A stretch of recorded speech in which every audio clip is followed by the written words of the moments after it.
കൈലാസ മാനസരോവർ യാത്ര ഓരോ ഭാരതീയന്റെയും സ്വപ്നം. ദൈവികമായ നിയോഗമാണ് കൈലാസയാത്രയെന്നും അതിനപ്പുറം മറ്റൊരു ആത്മീയാനുഭവമില്ലെന്നും പലരും വിശ്വസിക്കുന്നു.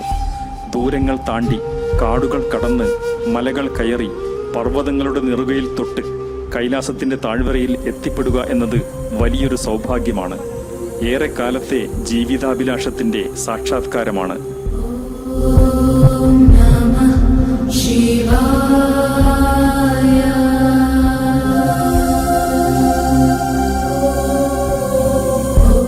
2019 ജൂലൈ 2 ആ സ്വപ്ന സാക്ഷാത്കാരത്തിനായി ദില്ലിയിൽ സിവിൽ ലൈൻ മെട്രോ സ്റ്റേഷന് സമീപമുള്ള ഗുജറാത്ത് സമാജ് സദനിൽ യാത്രികർ എത്തിച്ചേർന്നു. ഗുജറാത്ത് സർക്കാരിന്റെ ഔദ്യോഗിക അതിഥി മന്ദിരമാണ് ഗുജറാത്തി സമാജ് സദൻ. വൈദ്യപരിശോധനയ്ക്ക് മറ്റുമായി യാത്രികർ 3 ദിവസം താമസിക്കേണ്ടത് ഇവിടെയാണ്. 1, 2 ദിവസങ്ങളിൽ വിശദമായ വൈദ്യപരിശോധന നടക്കും. 3-ാം ദിവസം വിദേശകാര്യ മന്ത്രാലയത്തിൽ കൊണ്ടുപോയി ആവശ്യമായ നിർദ്ദേശങ്ങൾ നൽകും. പുറപ്പെടുന്നതിന് മുമ്പ് യാത്രയ്ക്ക് ആവശ്യമായ കറൻസി യുവാനും ഡോളറുമായി മാറ്റിയെടുക്കേണ്ടതുണ്ട്. യാത്രികർക്ക് വേണ്ടി ഭജനയും യാത്രയപ്പും എല്ലാം ഇവിടെ ഒരുക്കിയിട്ടുണ്ടാകും.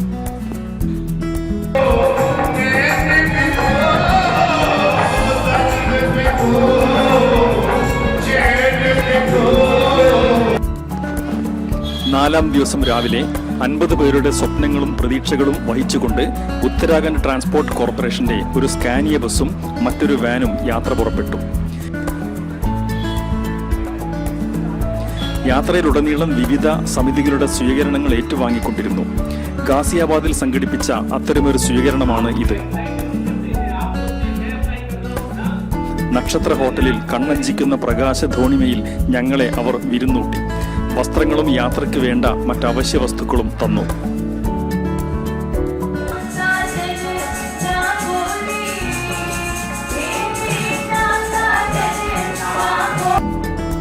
രണ്ട് ദിവസമാണ് ബസ് യാത്ര. നൈനിറ്റാൾ കാത്തക്കോടം വഴി അൽമോറ വരെയാണ് 1-ാം ദിവസം. അൽമോറയിൽ നിന്ന് ഉത്തരാഖണ്ഡിലെ ധാർചുല വരെയാണ് 2-ാം ദിവസത്തെ യാത്ര.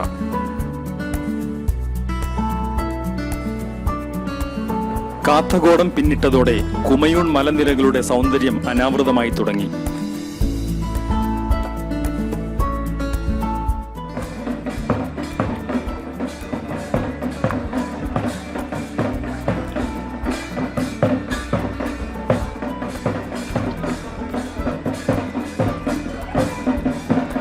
മലയിറങ്ങി കാളി നദിയുടെ തീരത്തിലൂടെ സഞ്ചരിച്ച് ഉത്തരാഖണ്ഡിലെ പർവ്വത ഗ്രാമമായ ധാർചുലയിലെത്തിയപ്പോഴേക്ക് മഴ ചാറുന്നുണ്ടായിരുന്നു.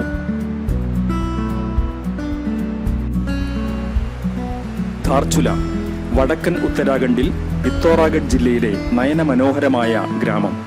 ഒരു വശത്ത് കാളി നദി, അതിനപ്പുറം നേപ്പാൾ. 2 രാജ്യങ്ങളെ തമ്മിൽ ബന്ധിപ്പിച്ചുകൊണ്ട് തൂക്കുപാലം. മലയുടെയും നദിയുടെയും ഇടയിലെ ഇത്തിരി വട്ടത്തിൽ സ്ഥിതി ചെയ്യുന്ന നഗരം നേരിടുന്ന ഏറ്റവും വലിയ വെല്ലുവിളി സ്ഥലപരിമിതിയാണെന്ന് തോന്നുന്നു. കൈലാസ സന്നിധിയിലേക്ക് നടന്നെടുക്കാൻ തയ്യാറെടുത്ത് പിറ്റേ ദിവസം രാവിലെ ഏവരും ഉണർന്നെഴുന്നേറ്റു. യാത്രികരെ അനുഗമിക്കുന്ന കുതിരക്കാരും പോർട്ടർമാരും ഗസ്റ്റ് ഹൗസ് അങ്കണത്തിൽ ഒത്തുകൂടി.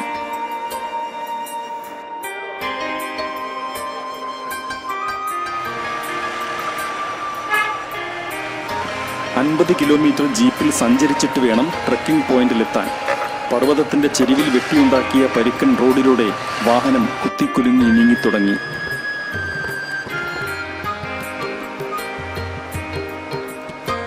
ഇന്നലെ രാത്രി കനത്ത മഴയും യാത്രയുടെ വഴിയിലുടനീളം മണ്ണിടിച്ചിലുമായിരുന്നു. യാത്ര തന്നെ തടസ്സപ്പെടുമോ എന്ന ഭയമായിരുന്നു എല്ലാവർക്കും. രാവിലെ യന്ത്രസഹായത്തോടെ മണ്ണും കല്ലും നീക്കം ചെയ്ത ശേഷം വൈകിയായിരുന്നു യാത്ര ആരംഭിച്ചത്. മണ്ണിടിച്ചിൽ മൂലം യാത്ര തടസ്സപ്പെടുന്ന അനുഭവങ്ങൾ കൈലാസയാത്രയിൽ സാധാരണയാണ്. നോക്കി നിൽക്കവേ മേലെ നിന്ന് പാറക്കഷ്ണങ്ങൾ അടർന്നു വീണ് മണിക്കൂറുകളോളം യാത്ര തടസ്സപ്പെട്ടു. സുരക്ഷാ കാരണങ്ങളാൽ പാറക്കഷ്ണങ്ങൾ നീക്കം ചെയ്യാൻ JCB ഓപ്പറേറ്റർ വിസമ്മതിച്ചതോടെ യാത്ര വീണ്ടും വൈകി.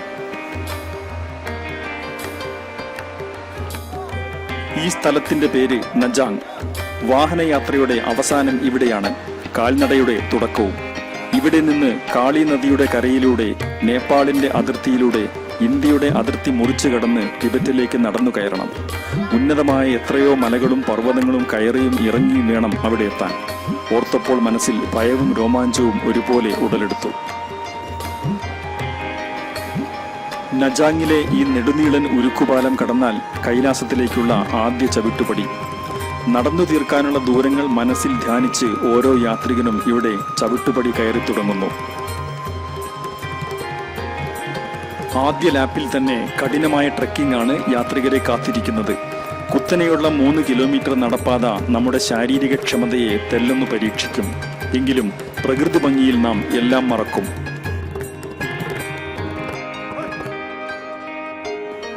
പച്ച വിരിച്ച പർവ്വത ചെരിവുകളും അവയുടെ താഴ്വരയിലൂടെ ഒഴുകുന്ന നദിയും ഇടയ്ക്ക് വെള്ളച്ചാട്ടവും കുതിരക്കാരുടെ കൊച്ചു ടെന്റുകളും.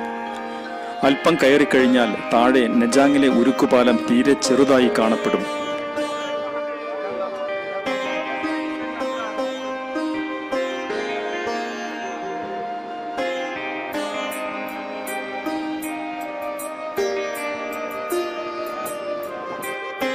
മൂന്ന് കിലോമീറ്റർ കയറി നജാം ടോപ്പിലെത്തുമ്പോഴേക്കും പലരും കിതപ്പടക്കാൻ പാടുപെടുന്നുണ്ടാകും. തുടർന്ന് മലയിറങ്ങുന്നത് മാൽപ്പയിലേക്കാണ്.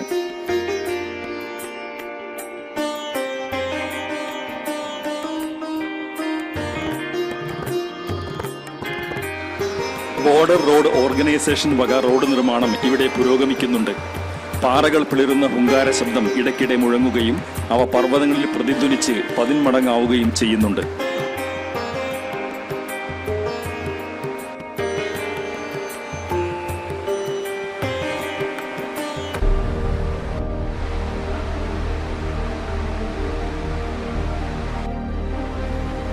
ആയിരത്തി 1998 മഹാദുരന്തത്തെ സ്മരിച്ചിട്ടല്ലാതെ കൈലാസയാത്രികർക്ക് മാൽപ്പയിലൂടെ കടന്നു പോകാനാകില്ല.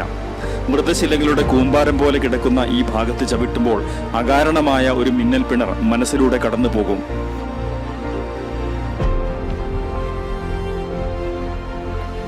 അറുപത് കൈലാസയാത്രികരുൾപ്പെടെ 221 പേരാണ് ശരീരം പോലും കണ്ടെടുക്കാനാകാത്ത വിധം പുലർച്ചെ ക്യാമ്പിന് മേൽ അടർന്നു വീണ പർവ്വതത്തിനടിയിൽപ്പെട്ടത്. ഹിന്ദി സിനിമാ താരം കബീർ ബേദിയുടെ ഭാര്യ പ്രതിമ ബേദിയും കൂട്ടത്തിലുണ്ടായിരുന്നു. വലുതും ചെറുതുമായ ശിലകൾ എങ്ങും ചിതറിക്കിടക്കുന്നു. മുകളിൽ നിന്ന് പൊട്ടി വീണവയും റോഡ് നിർമ്മാണത്തിനായി പൊട്ടിച്ചെടുത്തവയും അതിലുണ്ട്. മേലെ മലയിടുക്കിൽ നിന്ന് വലിയൊരു നീർച്ചാൽ പാറക്കല്ലുകളിൽ തട്ടിയൊഴുകി കടന്നു പോവുകയും അതിനു മീതെ ദുർബലമായ മരപ്പാലത്തിലൂടെ നാം നടന്നു പോവുകയും ചെയ്യുന്നു. മലയുടെ താഴ്വാരത്തിൽ അടർന്നു വീഴുമെന്ന് തോന്നിക്കുന്ന കൽക്കൂനകളുടെ കീഴെ തകരച്ചട്ട കൊണ്ട് മറച്ചതും ടാർപോളിൻ കൊണ്ട് മേൽക്കൂരയിട്ട് മുകളിൽ കല്ലുകൾ കയറ്റി വെച്ചതുമായ കൂരകളിൽ BRO തൊഴിലാളികൾ താമസിക്കുകയും അവരുടെ മണ്ണുമാന്തി യന്ത്രങ്ങൾ അപ്പുറത്ത് പർവ്വതങ്ങളുടെ ഉദരം കീറിയെടുക്കുകയും ചെയ്യുന്നുണ്ട്.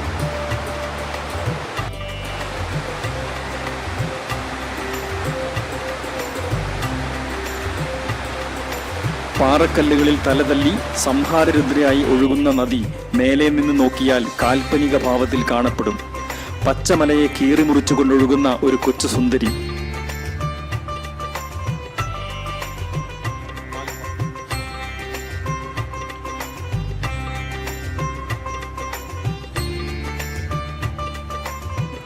മുമ്പ് ജനവാസ മേഖലയായിരുന്ന ഈ പ്രദേശം മാൽപ്പ ദുരന്തത്തിന് ശേഷം ആളൊഴിഞ്ഞു കിടക്കുകയാണ്.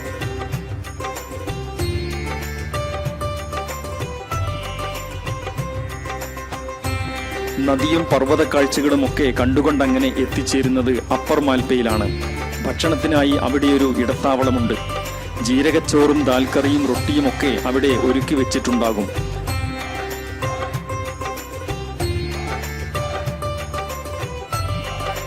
അവ ആർത്തിയോടെ കഴിക്കുമ്പോഴും നടന്നു തീർക്കാനുള്ള വഴികളെക്കുറിച്ചുള്ള ചിന്തകളായിരിക്കും മനസ്സിൽ.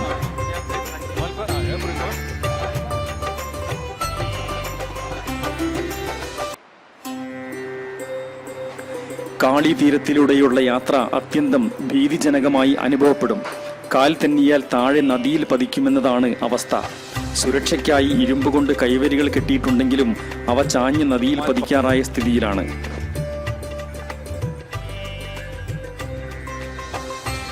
മാൽപ്പയ്ക്ക് ശേഷം വീണ്ടും മലയിറക്കമാണ്. പർവ്വത വഴികളിൽ നിശ്ചിത ഇടവേളകളിൽ വിശ്രമത്തിനായി കൂടാരങ്ങളുണ്ടാകും. പലതായി ചിതറിപ്പോകുന്ന യാത്രികർ തമ്മിൽ കാണുന്നതും വിശേഷങ്ങൾ പങ്കുവയ്ക്കുന്നതും ഇവിടെയാണ്.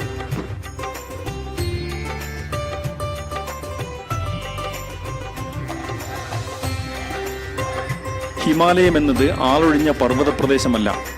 ഹിമാലയ മേഖലയിൽ പലയിടങ്ങളിലായി ചെറിയ ഗ്രാമങ്ങളുണ്ട്. അവിടെ പരിമിതമായ സൗകര്യങ്ങളോടെ ജീവിതം നയിക്കുന്ന മനുഷ്യരുണ്ട്.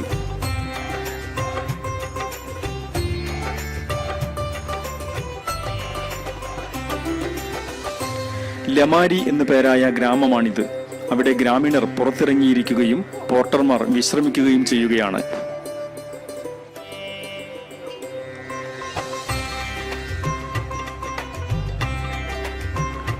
ലമാരി കഴിഞ്ഞ് വീണ്ടും ചെങ്കുത്തായ പർവ്വത ചെരുവിലൂടെ പാത നീങ്ങിക്കൊണ്ടിരുന്നു. കൈലാസയാത്രയിലെ ഏറ്റവും ദുഷ്കരമായ ഭാഗമാണ് നജാങ് മുതൽ ബുദ്ധി വരെയുള്ള ദൂരം എന്ന് പറയാം. ബാലി കേറാമല എന്ന് തന്നെ പറയാവുന്ന ഈ പാത ഗതാഗതയോഗ്യമാക്കാനുള്ള ശ്രമത്തെ അഭിനന്ദിക്കാതെ വയ്യ. എന്നാൽ റോഡ് തുറക്കുന്നത് പ്രദേശത്തിന്റെ പരിസ്ഥിതിയുടെ സ്വാഭാവിക ക്രമത്തെ തകർക്കുമെന്ന് ആശങ്കപ്പെടേണ്ടതുണ്ട്.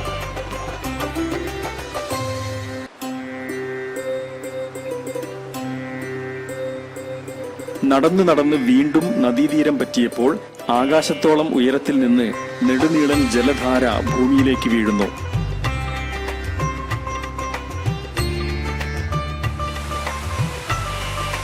അല്പം കഴിഞ്ഞപ്പോഴതാ മറ്റൊരു വെള്ളച്ചാട്ടം കൂടി. എന്തെന്ത് കാഴ്ചകളാണ് പ്രകൃതി ഇവിടെ ഒരുക്കി വച്ചിരിക്കുന്നത്! പ്രകൃതിയുടെ മടിത്തട്ടിലേക്ക് ഒരിക്കലെങ്കിലും ഇറങ്ങിച്ചെല്ലാത്തവർക്ക് ഈ ഭൂമിയിൽ ജീവിച്ചു എന്ന് പറയാൻ അവകാശമുണ്ടോ? പ്രകൃതിയെ അറിയാൻ കൈലാസയാത്രയേക്കാൾ ഉപരി വേറൊരു യാത്രയുണ്ടോ?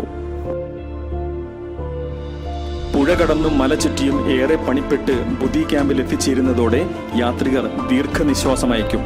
കാലുകൾക്കും ശ്വാസകോശത്തിനും ഇനി വിശ്രമ സമയമാണ്.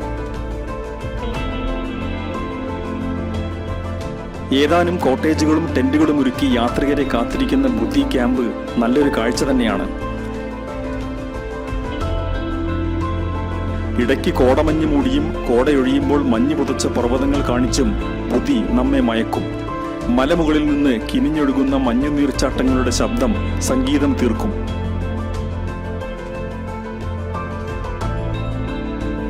നാളെ നേരം പുലരുന്നതോടെ കാഴ്ചയുടെയും അനുഭവങ്ങളുടെയും അക്ഷയഖനിയായ കൈലാസയാത്രയിലെ 2ാം ദിവസ ട്രെക്കിംഗ് ആരംഭിക്കും.